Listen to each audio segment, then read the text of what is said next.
Nikisema ODM mseme tuko tayari. ODM. ODM. Chungwa Nation. Tukutane Mombasa. Chungwa Nation. Thank you very much. Now we have come to the climax of our meeting. Honorable members, I think I can see ODM is vindicated. You've seen the kind of people we have sent to the government. The kind of explanation they have given to our parliamentary group today. You can see the way things are working. Interest rates are coming down. Ratings have gone up in the international standards. Everything is looking up. And also I want to thank the government for being transparent. This is good. Don't hide anything. This is the best way to run a government. When the parliamentary group asks for information, please avail it this way. So when they understand, when they are taken through the numbers, and when they contextualize the issue, then they will support. But if things are hidden, they will not support. So I am very grateful that you've taken your time, CS, to come and explain to our PG, under the chairmanship of our party leader, all the issues pertaining to the economy of this country. So tell when you go back to your government, or the broad-based government, tell them that we are happy the way you have explained things here, and we will see. But the issue of e-procurement is a very good thing.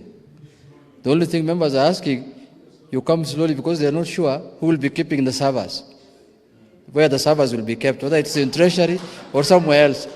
But anyway, it's a good thing, we will support you.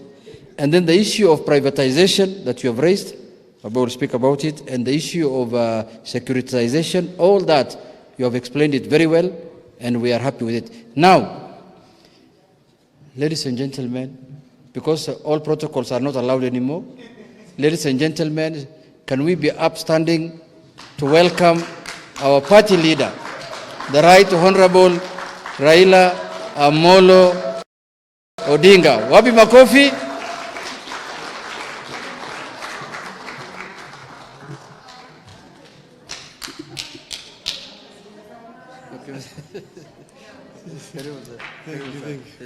Thank you. Haya. ODM. ODM. Asanteni sana, you may be seated. Today you learned all protocols observed. Hamjambo. Hamjambo tena. Yes, I've sat for too long down here that I'm now a little bit confused. But I think it has been very exciting and also very illuminating to listen to other people talk. I want to thank particularly the two gentlemen you invited here. That is Polycarp Omolo Chilo and Dr. Oscar Otele from the University of Nairobi.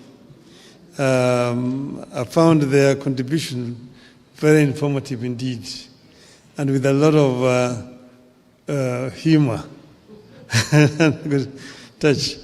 And I also want to thank everybody else who has contributed in this discussion today. It was a wonderful session.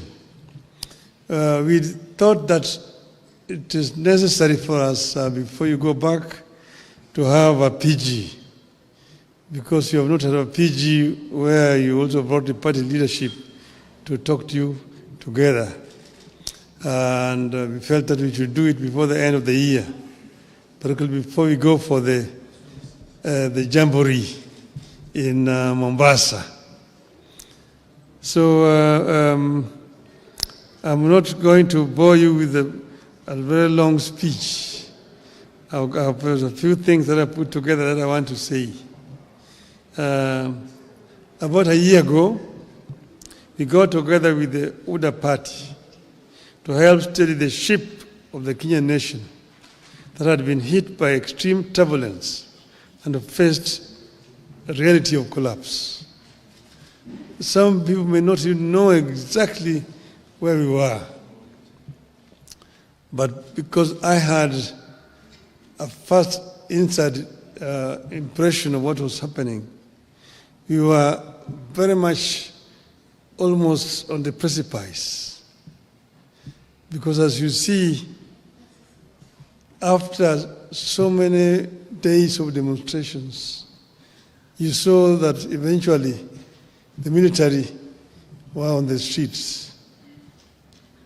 And they were on the streets, of course, they were fairly civil to the Wananchi at that time. But that was because they had not been given instructions.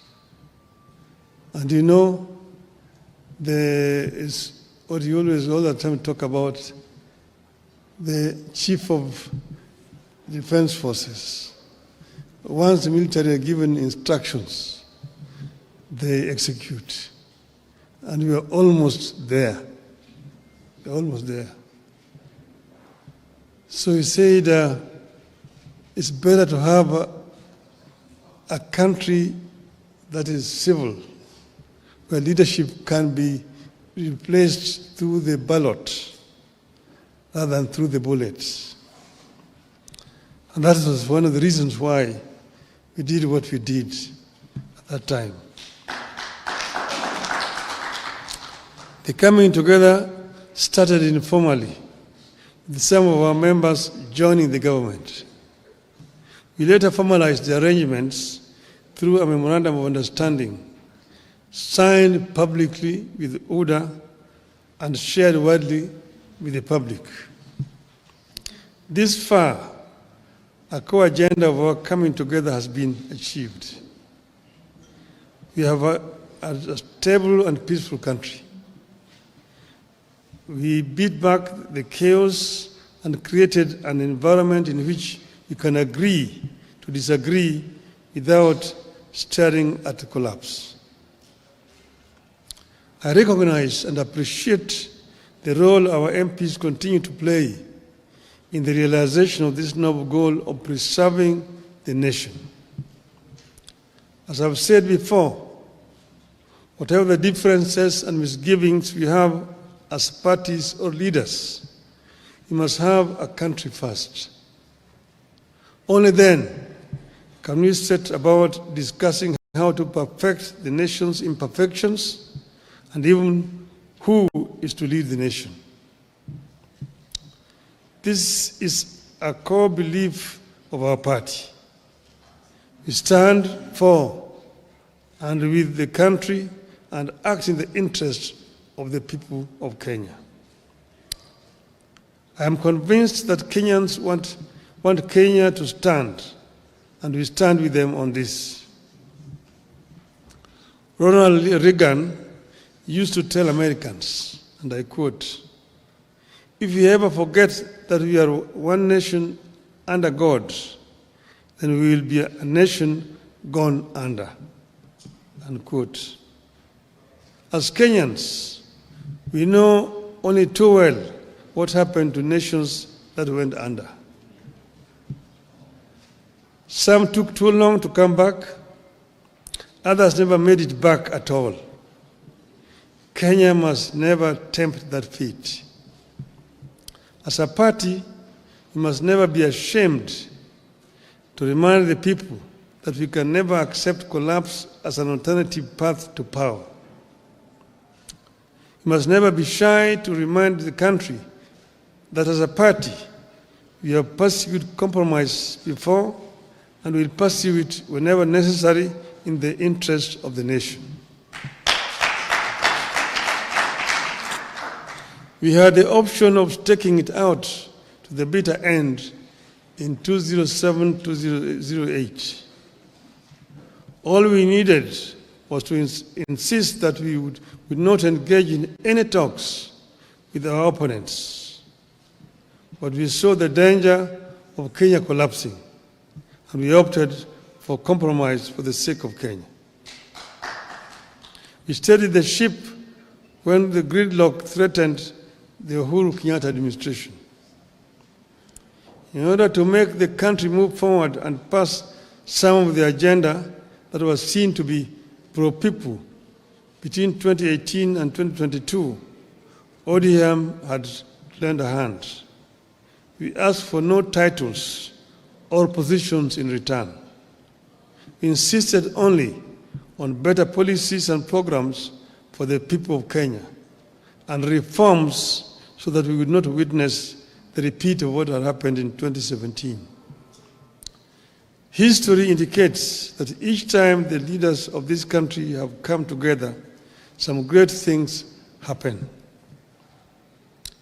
We got the 2010 Constitution because we made compromises with the President Daniel Arap Moi and made him appreciate that it was in his interest, as well as the country's, to midwife a new constitution. We achieved more under the Grand Coalition government than under the NAC regime. The NAC regime swept to power in a wave of popularity, but quickly got hijacked by isolationists and quickly lost the plot to tribal demagogues. Over time, we have appreciated that it takes teamwork to get any edifice, a country included, back on the right track. Today, we are again seeing early fruits of cooperation between political parties. By blending what ODM has always believed in with what ODA believes in, we came up with their widely accepted 2025-2026 budget. Thanks to the ODM experts. We have also come up with programs to implement agreements like the NADCO report and the MOU that lay ground for the realization of our broader national ambitions. The ability to make compromises without compromising the core values and goals is yielding fruits. We are not out of the woods yet, but we are in a better place today than at this time in 2024 or this time in 2023. Much work remains to be done in the pursuit of a stable, equitable, and prosperous country that delivers to the citizens. It will require firm and resolute leadership, regular consultations, more sobriety, and constant focus on the needs of the people. I mention sobriety because in times like this, it is possible for politicians to spend more time listening to the echoes of their own voices and the cheers from the masses, and forget that we are leaders and we are supposed to be leading.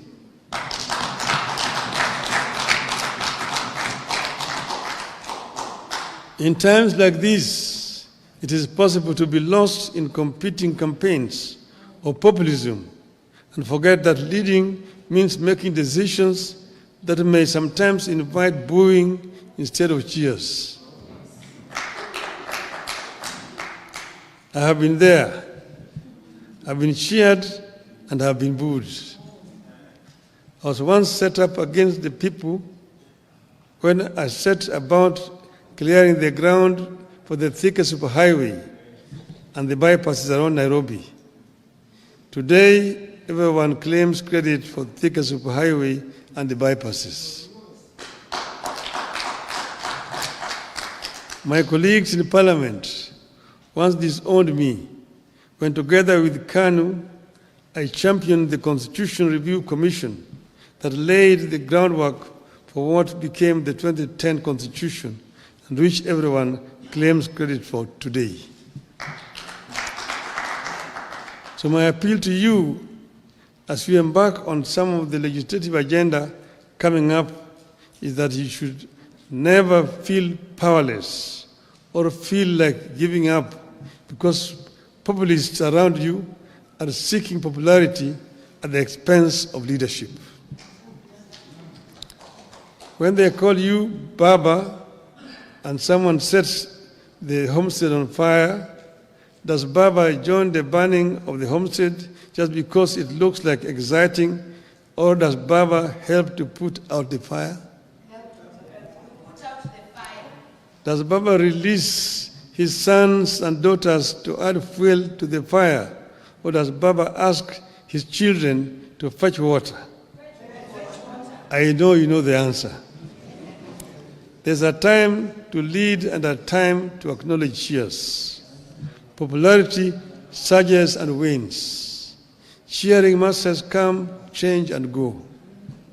But solid service to the nation, brought against all odds, stands the test of history. Today, I charge you to soldier on in this cause. It is good for our people. It is good for our country. If you act out of conviction, if you put the people at the heart of your maneuvers, if you are sure that our actions are in line with our ideals as a party and our aspirations as a country, the lack of history will be on our side. And I've said, as has been said by Dr. Oscar Hotel there, I told you, stand for what is right for the party. And look at what we have signed. And we must remain as ODM. And we've signed and agreed that we'll work together up to 2027. We have not passed any resolution as a party to say how we are going to go into the elections of 2027. So wherever you are, don't commit the party to some things which have not been discussed. Let those things be discussed first. We are ODM. Who's told you that ODM will not have a candidate in 2027? Who has told you? So first, think as ODM. We have a clear plan that we have negotiated and we have agreed on, and let us continue to implement that plan. Other decisions we'll take when the time comes. Finally, first, I want to thank Mbadi for bringing out some of the issues. Like he talked about selling some assets. Kenya Pipeline Corporation. The pipeline is underground from Mombasa through here. Even if you sell it, where is somebody taking it to? It remains very much an asset of Kia. It is just there on the ground. So somebody want to buy it, buy it. That is what Margaret Thatcher told Britons when the Arabs were coming with petrodollars to buy historical buildings in the UK. She said, even if they buy Buckingham Palace, where are they going to take it? It remains here. Your asset. It's an idle asset. Sell it so that you get money instead of going to borrow. Make money to invest instead of going to borrow here. I want to sell the shares of Safaricom. Why not? Why don't you sell the shares of Safaricom? It just remains here in the country. This is what my friend, the Indian Prime Minister, Mr. Narendra Modi, has done in India. When he invited me to go to Gujarat as chief minister then, I went as a chief guest in what is called the Vibrant Gujarat.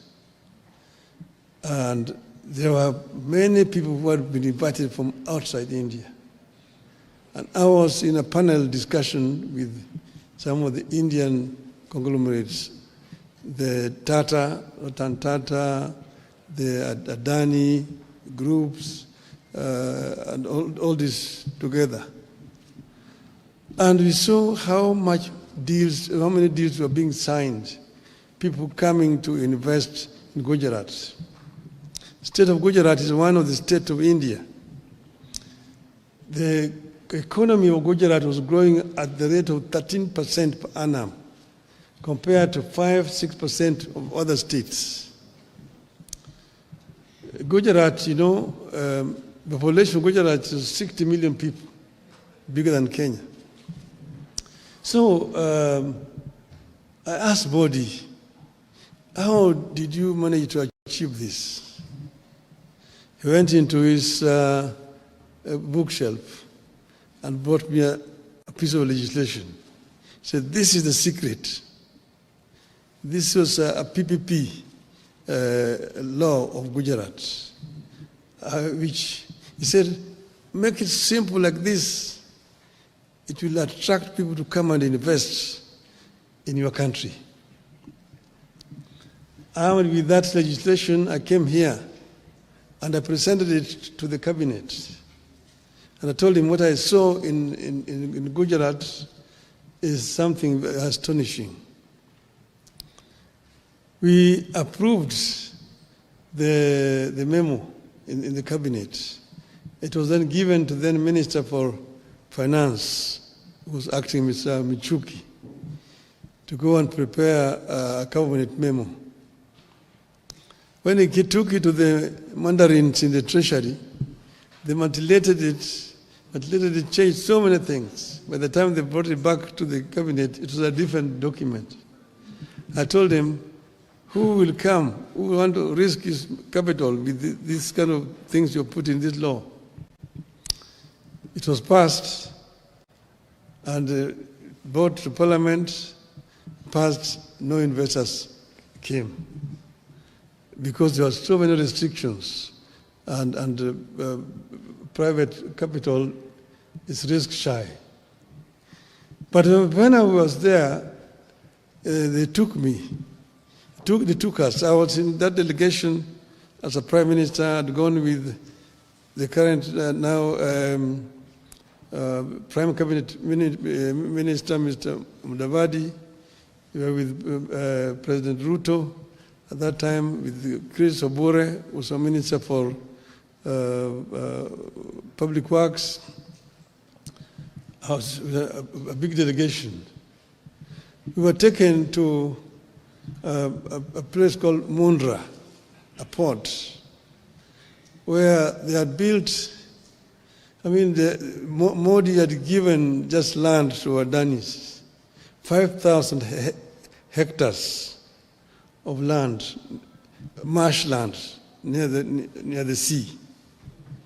They drained that land and built a port. So they were using that port to import coal from Indonesia. And they put up a power plant, 4,600 megawatts of power. Then the Tata group followed suit and all built a similar plant, 4,600 megawatts there. So a total of 9,600 megawatts was being generated from that port alone.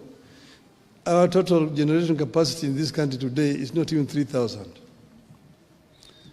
That's from that port. And then they built a railway line, 100 kilometers to join with the national railway system.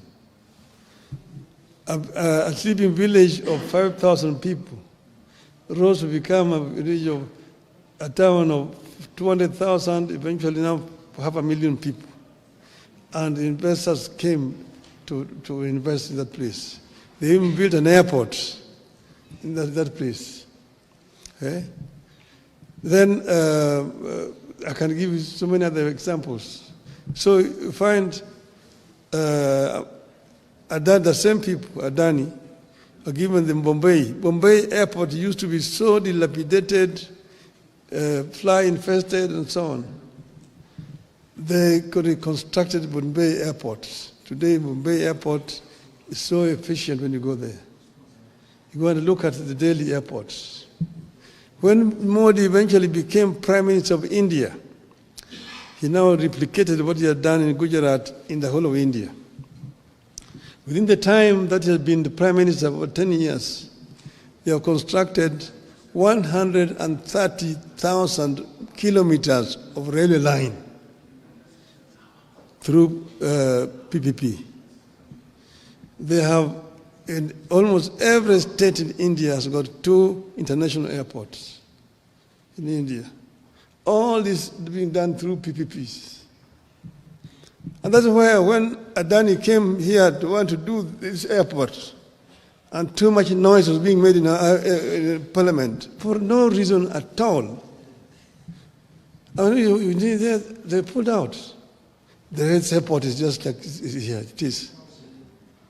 It is as it is. They are not taking it away. They are bringing their money to do it. They are bringing their money to do it.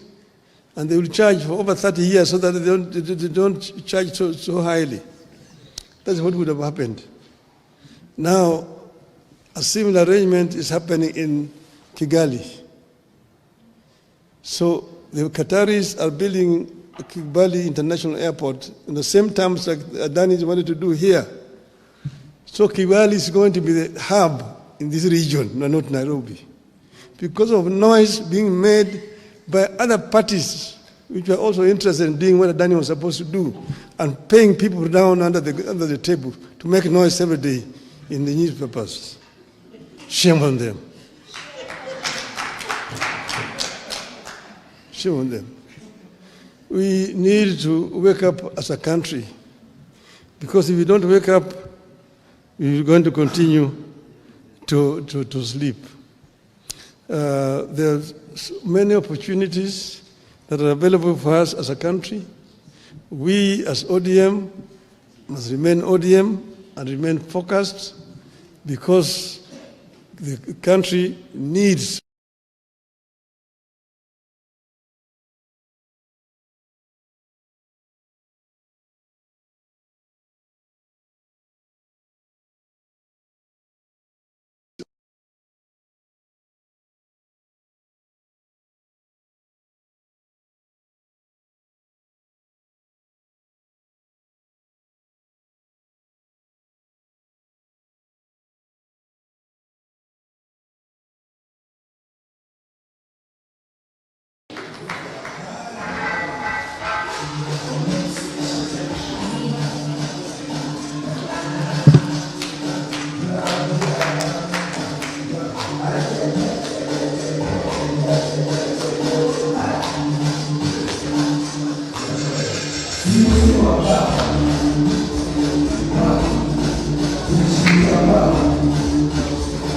I know, huko nje. Haya. Haya.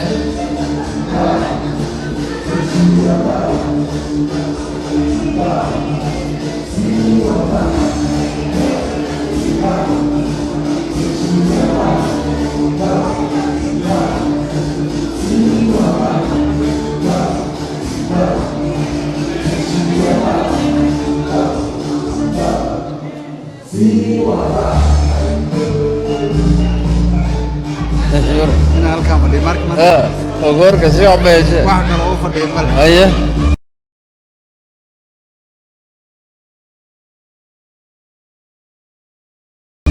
نيجي أو. Kisukan mau Allah denu kan. Naomba mkuje hapa juu kidogo. Nakuja. Naomba baba arudi kwa jukwaa. Naomba ukuje hapa juu baba. Hapa juu. Hapa ndio pale mchezo. Acha nichukuliwe kama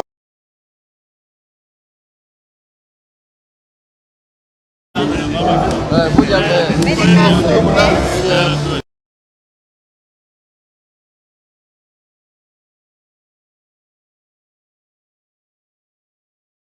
Nimesikia leo nimeshinda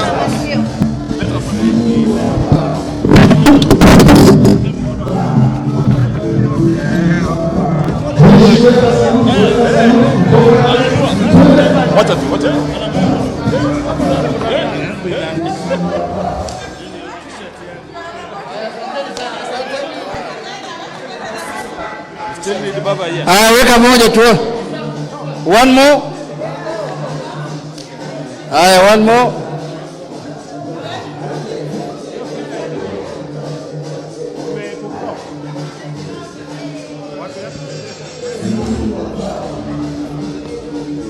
Haya, hiyo ndio ODM 20.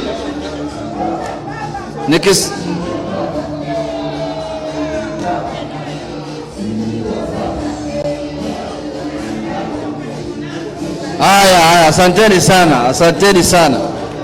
DJ, narudisha chini. Haya, tusimame tu hapa. Let's just remain standing here so that we conclude the meeting. Baba, we want to take first this opportunity to thank you for gracing our parliamentary group meeting today. And we wanted to do a resolution. But listening to the Baba's national address, it was a resolution on its own. Because it has captured everything we wanted to speak about. Baba has talked about ODM, he has talked about the country, he has talked about the nation, he has talked about the economy, he has talked about the future of ODM, he has talked about everything we wanted to resolve, what to do in Parliament on issues of privatization, issues of PPP, issues of securitization. He has addressed all that.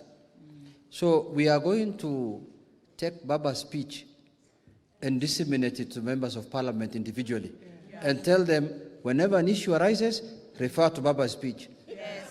Paragraph 2. Another issue arises, refer to Baba's speech.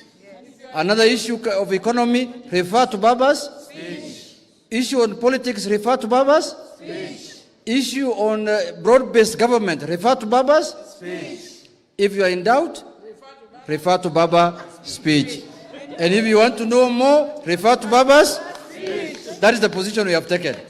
Because he has captured everything. He has spoken to us about ODM being a distinct party. He has spoken to us with the decision of ODM for 2027. He has spoken to us the economy and Parliament and everything. Now we will sing Chungwa Nation, Tukutane Mombasa.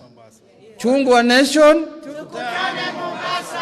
Chungwa Nation, Tukutane Mombasa. Chungwa Nation, Tukutane Mombasa. Asanteni sana. We are going to have a photo session with the MPs here, then lunch, then we are done. Thank you also the media for giving us the coverage. Asanteni sana. Mungu awabariki.